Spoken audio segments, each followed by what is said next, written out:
o'lim siz uchun nima? Voh, ajoyib. O'lim agar inson yaxshi bo'lsa, haqqa yetishtiruvchi bir go'zal narsa bo'ladi. Vosita. Mashrab bobomizni o'limga hukm qilishganlarida jallodga aytgan gapi bor. Mazmun: "Kelay jallod, bu oshiqni tezroq ma'shuqqa yetkazgin.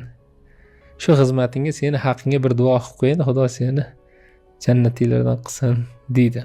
Tushunyapsizmi?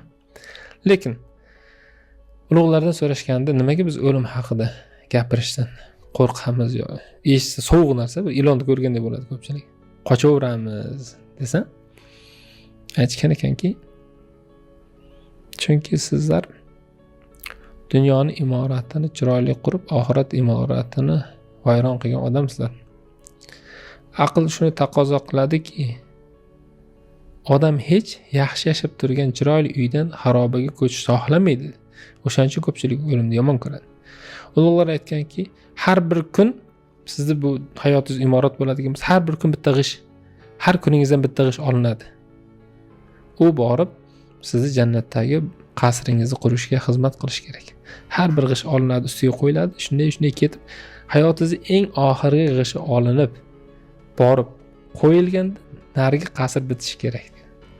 Imkon qila olsak, har bir kunimizda bizga hujjat bo'ladigan, yaxshiligimizga xizmat qiladigan, ham dunyoda ham oxiratda ham bizni himoya qiladigan bir yaxshi amal qilib qolishimiz kerak. Bularning ichida eng sultoni ko'ngillarni ovlashlik, ko'ngillarga yaxshilik, xursandchilik kirgizishlik.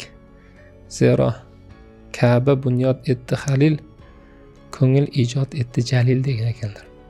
Ka'batulloh Ibrohim Halilulloh qurgan bo'lsa, ko'ngilni Alloh taolo yaratgan. Ko'ngil Ka'basi ancha tepa narsa ekanda, biz tushunganimizdan da baland narsa ekan. Shuning uchun biz shu fursatdan foydalanib umrim davomida kimnidir ko'nglini bilib yoki bilmasdan og'ritgan bo'lsam, uzr so'ramoqchiman. Alloh taoloning rizoligida meni kechiring.